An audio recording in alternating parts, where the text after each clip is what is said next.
Hey Aggies, it's Chancellor May and LeShelle, and it's time for Thursday Thoughts. In celebration of Black graduation this Saturday and Juneteenth on Monday, we're here at the Center for African Diaspora Student Success, aka CADSS, located in room 270 on the second floor of South Silo. This space provides the opportunity for students to find their community and sense of belonging while also getting academic support. They also host events for just about every interest and can point you in the direction of a Black student organization if you're interested in getting involved with the community and finding a safe space to socialize with your peers. Nice. And of course, the vibes here are pretty chill too, not just because we're here. That's right. They're open from 10 a.m. to 6 p.m. Monday through Thursday, and Friday from 10 a.m. to 4 p.m. In fact, you can learn more about CADSS by visiting in person at South Silo or their website, cads.ucdavis.edu, or their Instagram, UCDavis_CADSS. They also have an episode on the series Real Places of UCD, so be sure to check that out as well. Oh, I learned something new. What's Real Places of UCD? It's a series that our students are filming different locations around campus and talking about what happens at those locations. Oh, fun. Yeah. I learned something new again today. We should host one at the Chancellor's residence. Just kidding. All right, let's get to our questions. I'll go first. Okay. Will you be at Black graduation? That one's for me. Yes. The answer is yes. I will be there, and I will be anxious to celebrate our students and shake hands with the graduates. So look forward to seeing you there.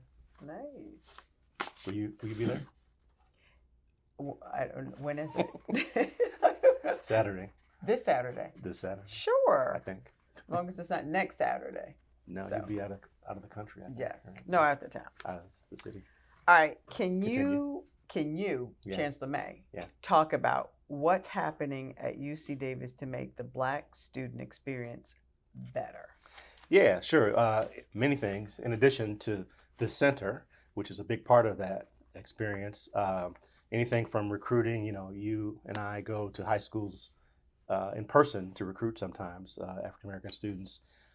We have on Aggie Day and Aggie Transfer Day, we host all the admitted African American students at the house, and we give them the opportunity to sign to SIR at the house while they're there visiting and getting food and enjoying the socialization with us.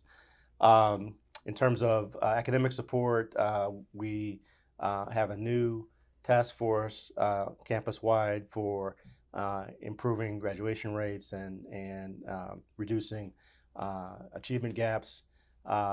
We were trying to hire more African American faculty. There's a big initiative to hire more faculty in general, more faculty of color in general, with a focus on African Americans and others. In fact, I funded solicited the funds for a new endowed chair in African and African American studies last year.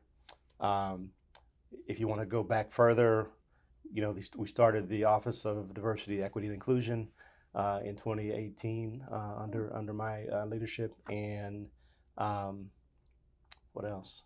You can think of anything else? I don't know. I don't work here. You're supposed to be helping me. I know.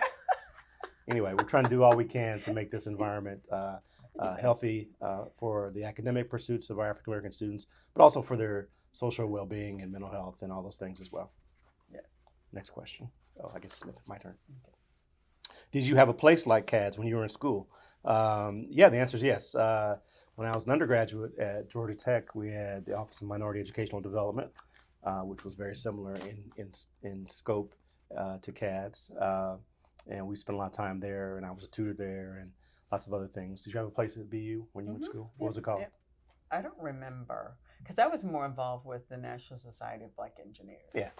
Well, which is African American student run. Right. So in graduate school at Berkeley, speaking of NSBE, when I was in graduate school at Berkeley, we had a organization called Black Graduate Engineering and Science Students.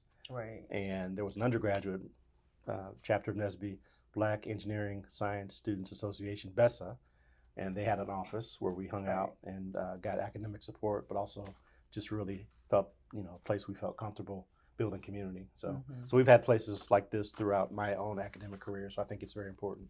Yeah, I think an improvement on your Black experience as a student is definitely join an organization that you can let your hair down, whether it's NSBE or come to CADSS or whatever it is.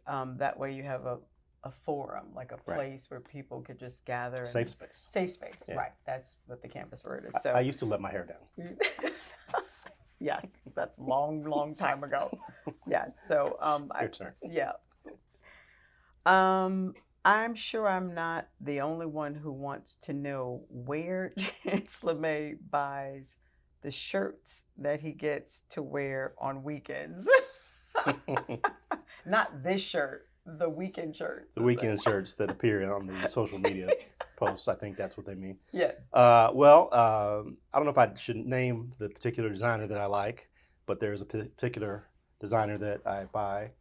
And now, actually, whenever I have a birthday or a Father's Day or Christmas holiday, my family, my girls and LeShelle often buy me one of these shirts from this particular designer. I guess I can say the name of the designer, right? Sure. We were doing all kinds of product placement on one of these other shows. It's Robert Graham is the name of the designer that I like. So what's interesting is you can get Robert Graham on Amazon. Oh yeah, and I have done so. So you can keep secrets. You can get anything on Amazon. You can get anything you want on Amazon. I guess that's the last question, right? Okay, so that's it for this week's Thursday Thoughts. But before we go, I want to say that Juneteenth, also known as Jubilee Day, Liberation Day, and Freedom Day, is next week. It's now a federal holiday, which has been a long time coming. That's right. And while it's a day of joy, it's also a reminder of our nation's history, how far we have come, and how far we have to go. Right. So I want to encourage all of you to reflect on our history, as well as commit to building a better future for our next generation. And as always, stay healthy, stay safe, and go Ags.